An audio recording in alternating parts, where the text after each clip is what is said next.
Très chers téléspectateurs de 14 TV Gabon, bonsoir. Soyez les bienvenus pour ce flash d'information du mardi 19 juillet 2022. Magistère universel, à l'occasion de l'ouverture hier à Nairobi au Kenya de la seconde édition du Congrès catholique panafricain de théologie, société et vie pastorale, le pape François a adressé un message d'encouragement au cours duquel il a souhaité que ce congrès donne naissance à une création africaine qui reflète les espérances de paix et de justice du continent. Aussi, au cours de ce congrès qui rassemble plus de 80 chercheurs et responsables pastoraux du monde entier, le but est de réfléchir aux orientations pastorales et théologiques de l'Église d'Afrique dans la lignée des échanges débutés en 2019. On note que les travaux de ce congrès catholique panafricain s'achèvent le 22 juillet 2022.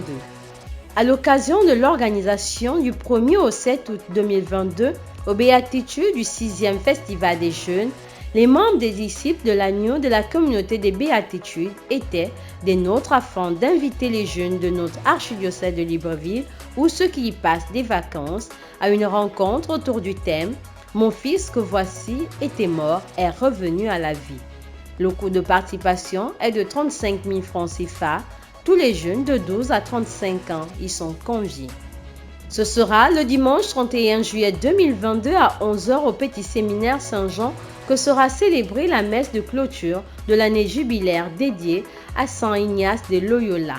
Le samedi 30 juillet 2022, une adoration eucharistique sera animée par le mouvement catholique des jeunes de 16h à 19h.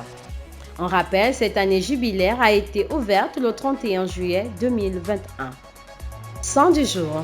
Simak, élu pape en 498, a relevé plusieurs défis au moment de son élection à l'exemple des menaces du roi Ostrogoth Théodoric et l'opposition de l'antipape Laurent. Il ne se décourage pas et trouve le temps pour racheter les esclaves en les rendant libres. On lui attribue la construction du premier palais du Vatican.